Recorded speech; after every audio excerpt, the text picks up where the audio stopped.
प्रेम से बोलिए भक्त वत्सल भगवान की जय।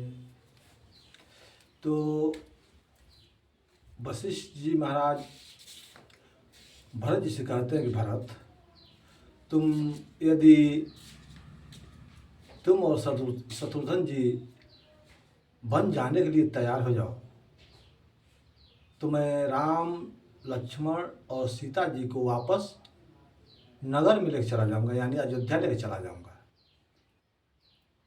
यह बात सुन करके गुरु वशिष्ठ जी के वचन सुन करके भरत जी महाराज गदगद हो गए और बोले, गुरुदेव, मैं एक वाक्य स्पष्ट कर देना चाहता हूँ कि आपने कहा 14 वर्ष के लिए वन जाने के लिए, तो हे सरकार, हे गुरुदेव, मैं 14 वर्ष के लिए वनवास नहीं जाना चाहता। मैं जीवन पर्यंत वनवास रहने के लिए वचन दे रहा हूँ आपको कि मैं जीवन पर्यंत वन में रह जाऊंगा, लेकिन आप मेरे भैया अर्थात भाभी, अनुज, छोटे लक्ष्मण जी को लेकर के अयोध्या चले जाइए। जब इस ढंग से भरत जी ने कहा गुरुदेव जी से, तो गुरुदेव जी की मति हेरा गई। गुरुदेव जी की मति हेरा गई। गाचा पार जतन ही हेरा, पावत नाव न होहित बेरा। जैसे कोई स्त्री समुद्र तट पर किसी नदी पर खड़ी हो और गंगा पार जाने के लिए वहाँ कोई साधन, कोई व्यवस्था न हो, वहाँ कोई नौका न हो, कोई पतवार न हो, कोई खेवनिहार न हो,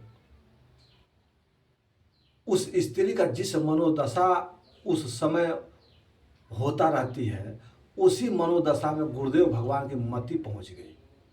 गाचा पार जतन है ये हेरा, पावत नाव न होहित बेरा। गुरु वशिष्ठ भरत जी को और पूरे अयोध्या के नर नारी मंत्रीगण को लेकर के जब चित्रकूट पहुंचते हैं भगवान राम जी के पास,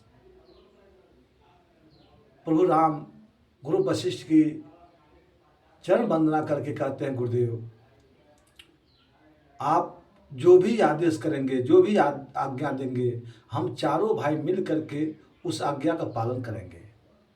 अतः आपके मन में जो भी कुछ है वो बताने का कृपा करें। गुरु वशिष्ठ कहते हैं कि हे राम, भरत स्नेह विचारन रामा।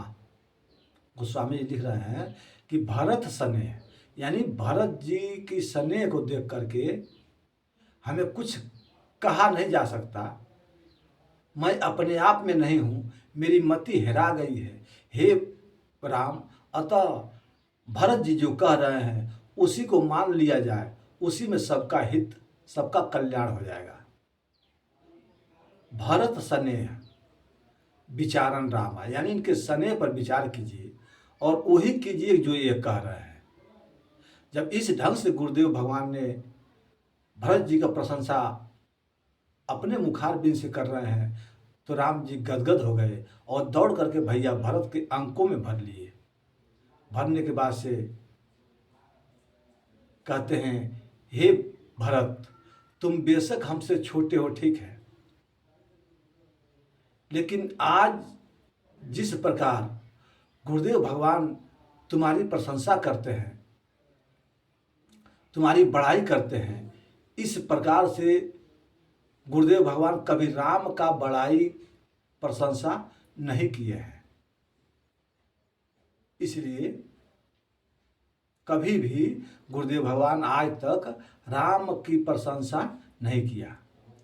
और हे भरत, जब राम, यानी जिस शिष्य का बड़ाई प्रशंसा गुरुदेव भगवान साक्षात अपने मुख से गाते हैं, उस शिष्य जैसे, उस शिष्य के समान संसार में दूसरा कोई बड़ा भागी नहीं होता है।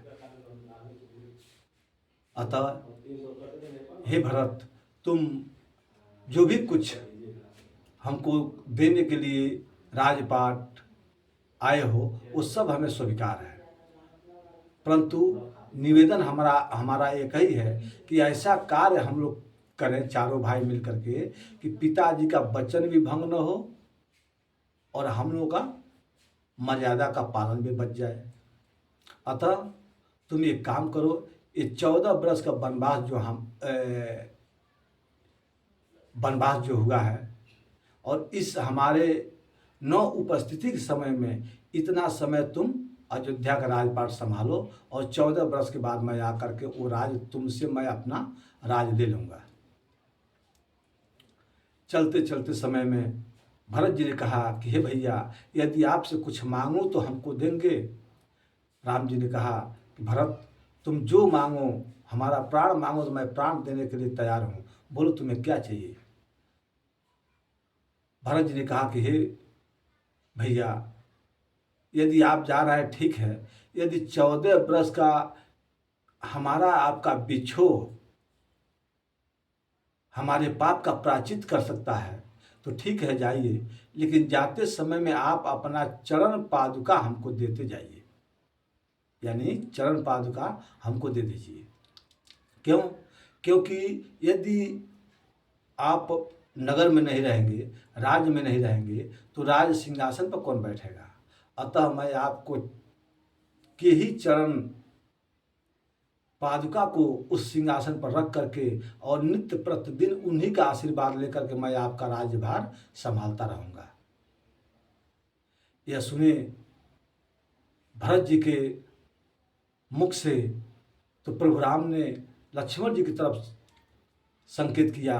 लक्ष्मण जी ने संकेत समझ गए और दोनों राम जी का चरण पादुका ला करके भरत भैया को दे दिए।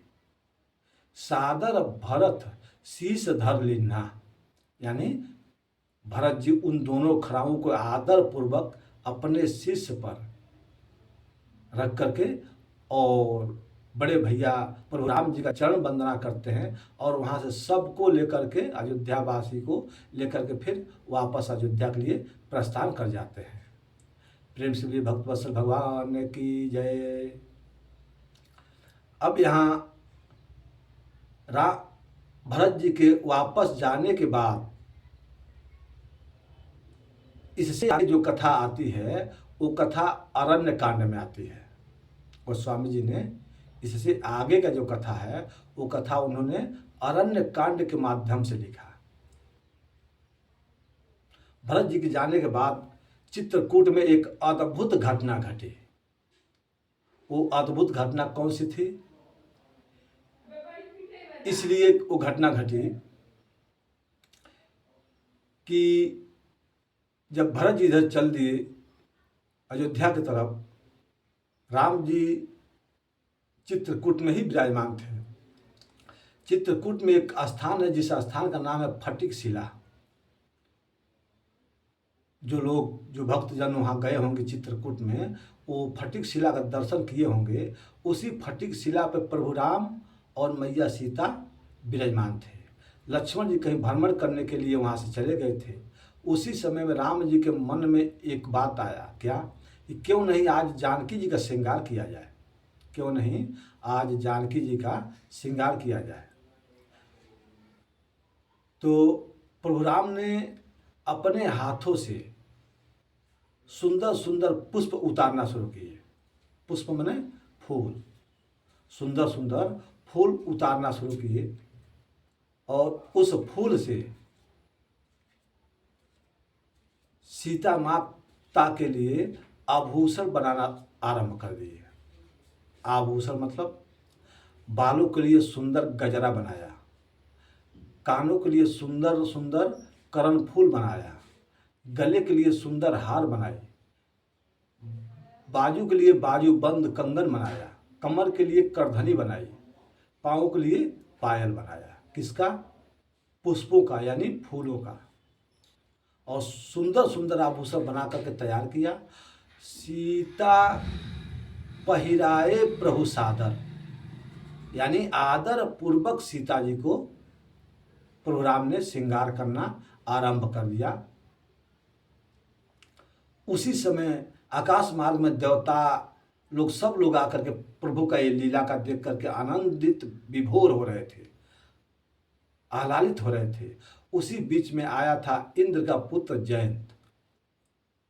जब प्रभु का यह दृश्य देखा तो उसकी मति चेंज हो गई और बोला नहीं नहीं नहीं, ये भगवान नहीं हो सकते, ये भगवान नहीं हो सकते, कोई बगरुपिया है। क्योंकि भगवान कभी पत्नी को श्रृंगार करते हैं, ये भगवान नहीं हो सकते, ये कोई ना कोई बगरुपिया है कि जो इस तरह से अपना भाव बना रहा है। इधर राम जी देख रहे हैं सीता जी को, सीता जी देख रही है ऊपर। तो जयंत का देख करके, कौवे के भेष में देख करके माता ने पहचान गई। क्यों पहचान गई? क्योंकि माता है माया और प्रभु है माया के पति, मायापति हैं। तो सीता जी के सामने और राम जी के सामने किसी का माया चलने वाला नहीं है। इधर सीता जी देख रही है, अरे ये तो इंद्र का बेटवा जयंत है, परंतु ये कौवा बन के क्यों घूम रहा है? माँ अभी ये सोच ही रही थी, तब तक मूर्ख आया और माँ के चरणों में चोट पहुंचा दिया। गोस्वामी लिखते हैं, सीता चरण चोंच हति भागा। मूर्ख आया और मेरी माँ सीता के चरणों में चोट करके मूर्ख तत्काल भाग गया। माँ ने उस जंत के माध्यम से चोट बर्दाश्त कर लिया, लेकिन ये बात प्रभु राम से नहीं बताई। क्यों नहीं बताई? क्योंकि अगर मैं अभी बता दूंगी प्रभु से तो हमारे प्रभु इस दुष्ट का प्राण ले लेंगे। इसलिए माँ ने चोट बर्दाश्त कर लिया, दर्द सहन कर लिया, लेकिन ये बात बताई नहीं। परंतु राम जी जान गए। कैसे जान गए? चला रुदिल रघुनायक जाना, यानी माँ के चरणों से जो रुदिल माने खून निकल के गया प्रभु के पास, उस रुधिर सुख को देख करके प्रभु राम ने समझ गए कि ये मूर्ख इंद्र का बेटा है और कौवा बन करके हमारा बल देखने आया है। आज इस मूर्ख को पता चल जाएगा कि जो राम एक तिनके को ब्रह्मास्त्र बना सकते हैं, उनके भुजाओं में कितना बल है, आज इस दुष्ट को पता चलेगा। भगवान ने क्या किया कि वही बैठे थे, तो जहाँ बैठे थे उनके नीचे एक कुशा के आसन था। कुशा के आसन बिछा करके प्रभु राम ने बैठे थे और उसी कुशा के आसन से दो कुशा प्रभु राम ने निकाला। एक कुशा को झुका करके बाण बना दिया और दूसरे कुशा को, एक कुशा को झुका करके धनुष बनाया और दूसरे कुशा को ब्रह्म अस्त्र से आमंत्रित करके उस जयंत के पीछे छोड़ दिया। जयंत जब देखा अपने पीछे इस दिव्य बाण को, लगा भागने। यहाँ कुछ भक्त लोग तर्क करते हैं कि भगवान के पास जब सही का बाण धनुष था तो तिनके का बाण क्यों बनाया? कि तिनके को धनुष, घास फूस का धनुष क्यों बनाया? प्रभु राम कहते हैं कि ये जयंत कौवा बन के आया है। जयंत हमारे पास कौवा बन के हमारा शक्ति, हमारा बल को देखने आया है और कौवों को मारने के लिए एक तिनका, एक कुशा ही काफी है, पर्याप्त है। आज इस मूर्ख को पता चल जाएगा कि जो भगवान एक कुशा को, एक तिनके को ब्रह्मास्त्र बना सकते हैं, उनको बाहों में कितना भुजा बल होगा, इस मूर्ख को पता चल जाएगा। अब यह सोच करके भगवान ने आमंत्रित करके ब्रह्मास्त्र से और जयंत के पीछे उस तिनके को, कुशा को छोड़ दिया। इधर जयंत लगा भागने। धरी निज रूप गए पितुपाही, राम विमुख राखा तेहि नाही। अपना रूप धारण, असली रूप में धारण करके तुरंत गया पिताजी के पास। पिताश्री बचाइए बचाइए बचाइए। देवराजेंद्र ने बोला क्या हुआ? तो देखिए पीछे क्या है। मैंने गलती से, भूल से सीता जी के चरणों में कौवा बन करके चोट से मार दिया और ब्रह्मास्त्र, राम जी ने मेरे पीछे ब्रह्मास्त्र छोड़ दिया। इतना सुन करके जयंत का पिता खुद देवराज इंद्र ने कहा, मूर्ख कहीं के भगो यहाँ से, जल्दी भगो। पिता ही भगा दिया। जब पिता भगा दिया तो अब कहाँ भाग के जाएंगे। जयंत भागते भागते गया ब्रह्मलोक ब्रह्मा जी के पास। हे विधाता, आप बचाइए, आप बचाइए, बचा लीजिए, बचा लीजिए। ब्रह्मा जी बोले, क्या हुआ? अति देखिए, भूल से मैंने सीता माँ के चरणों में चोच मार दिया कौवा बन करके, और राम जी ने हमारे पीछे ब्रह्मास्त्र छोड़ दिया। जहाँ ब्रह्मास्त्र का नाम सुना ब्रह्मा जी ने कहा, जल्दी भाग यहाँ से, भाग जल्दी, नहीं तो राम जी ने एक ब्रह्मास्त्र छोड़े हैं, मैंने दूसरा ब्रह्मास्त्र छोड़ूंगा, जल्दी भाग यहाँ से। अब वहां से ब्रह्म से लोक से भागा, सीधे भागते भागते गया कहाँ? कैलाश। किसके पास? भगवान भोलेनाथ के पास। हे नाथ, हे सरकार, आप बचा लीजिए, हे प्रभु आप बचा लीजिए। किससे? वहां पूरा कथा कहानी कहकर सुना दिया। शंकर बाबा त्रिशूल की तरफ दृष्टि देखने डालने लगे कि मूर्ख जल्दी भाग यहाँ से, जल्दी भाग मेरे पास से, अरे त्रिशूल दिख रहा है ना, मैं अभी त्रिशूल को छोड़ूंगा, भाग यहाँ से। अब वहां से भागा, लगा भागने जयंत, त्रिलोक में भागा, लेकिन किसी ने जयंत को बैठने के लिए नहीं कहा। माई बाप, पानी पीना तो दूर हुआ, किसी ने जयंत को बैठने के लिए नहीं कहा। चारों तरफ भागा, लेकिन कोई नहीं बैठने के लिए रखा। राम विमुख राखा तेहि नाहि, माने कोई उसको नहीं रखा। अब वहां जाने के बाद लगा भागने, भागते भागते भागते भागते किसी नहीं बचा पाया। इधर राम जी सोचे कि कौन बचाएगा। शासन किन पुण्य करहु पसाहु, प्रभु का नियम है, शासन करते हैं, दुष्ट को दंड देते हैं, लेकिन फिर बाद में दया आ जाती है। तो प्रभु राम ने नारद जी को बुलाया और नारद जी से कहा कि हे नारद जी, जाइए उस दुष्ट जयंत को मार्गदर्शन कीजिए और उसको शांति का मार्ग बताइए। जब नारद जी आगे बढ़े, देखिए आपके ऊपर, हमारे ऊपर किसी सच्चे संत का दृष्टि कब पड़ती है? जब भगवान का कृपा होता है। जब भगवान का कृपा होता है तब भी हमारे ऊपर, आपके ऊपर सच्चे संत का कृपा होता है। वैसे तो पखंडों संत को तो हजारों बार प्रतिदिन दर्शन होता है, लेकिन सच्चे संत का दर्शन कब होता है? जब प्रभु का कृपा होता है तब। बिनु हरि कृपा मिला ही नहीं संता, यानी जब परमात्मा का कृपा होता है तब जाकर के अच्छे संत का दर्शन मिलता है। इधर जयंत भाग रहा है, कोई नहीं शरण दे रहा है। आगे मार्ग में नारद जी ने दर्शन दिया, प्रभु का कृपा हुआ जयंत के ऊपर, और नारद जी ने जाकर के सन्मुख खड़े हो गए और बोले, सुनो सुनो सुनो, रुको रुको रुको, कहाँ जा रहे हो, कहाँ जा रहे हो? जयंत ने कहा, मुनिवर रुकिए मत। क्यों? क्योंकि रुकते ही मर जाऊंगा। अरे भाई, रुकते क्यों मर जाओगे? क्या बताऊं नारद जी, मैं भूल से, गलती से नारद माता सीता के चरणों में चोंच मार दिया कौवा बन करके, राम जी ने ब्रह्मास्त्र छोड़ दिया। आज मैं आपसे बताऊं, कोई हमको बैठने तक नहीं पूछा, पानी पीना भोजन करना तो दूर की बात है, आज तक कोई बैठने तक नहीं पूछा। नारद जी बोले, मूर्ख, दुनिया मारती है तो राम जी बचाते हैं, तुमको तो राम जी ने मार दिया तो कौन बचाएगा? नारद जी कहते हैं कि जयंत, एक बात बताऊं? हाँ मुनिवर बताइए। एक काम करो, जहां से तूने आया है उन्हीं के शरण में जाओगे तो बच पाओगे, अर्थात दूसरा कोई बचाने वाला नहीं है। क्योंकि प्रभु बड़े शरणागत हैं। कितना हो पापी हो, कितना हो दुराचारी हो, कितना हो दुष्ट हो, वो प्रभु के शरण में एक बार चला जाए और कहे, प्रभु मैं आपका हूं, तो प्रभु सारी दोष उस पापी को मुक्त करते हैं।